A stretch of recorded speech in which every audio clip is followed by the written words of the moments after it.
ngút đây dòng cầu hiu kra lên giang ngút đây dòng cầu hiu kra lên giang đã dòng như gian cuối ngã rây bông na blang đã dòng như gian phang ngã rây bông na thao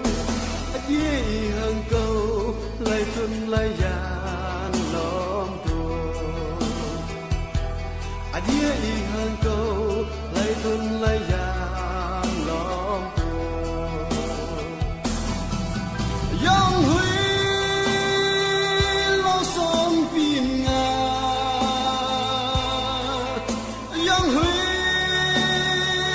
lo ya bi tiêu dòng huy lo riêng quay ba dòng huy lo xóm pin ngà dòng huy lo ya bi tiêu dòng huy lo riêng quay ba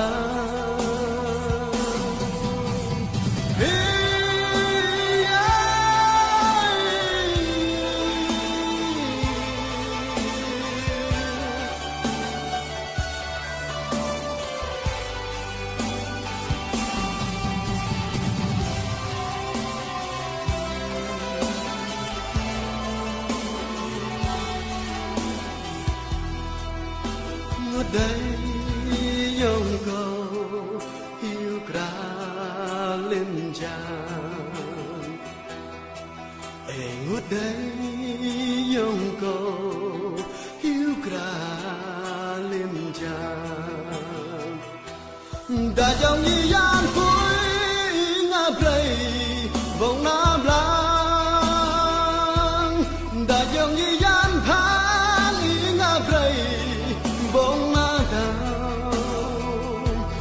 dễ hơn câu lại tuân lại gian lõm tuồng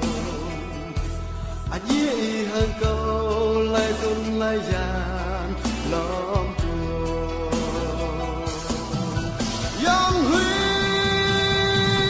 lo xóm pin ngà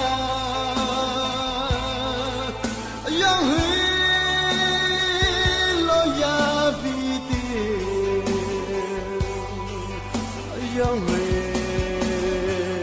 lo riêng quay ba dòng huy lo xóm pin ngà dòng huy lo ya bi tiêu dòng huy lo riêng quay ba ngút đây dòng cầu hiu kra lên giang ngút đây dòng cầu hiu kra lên giang ngút đây dòng cầu hiu kra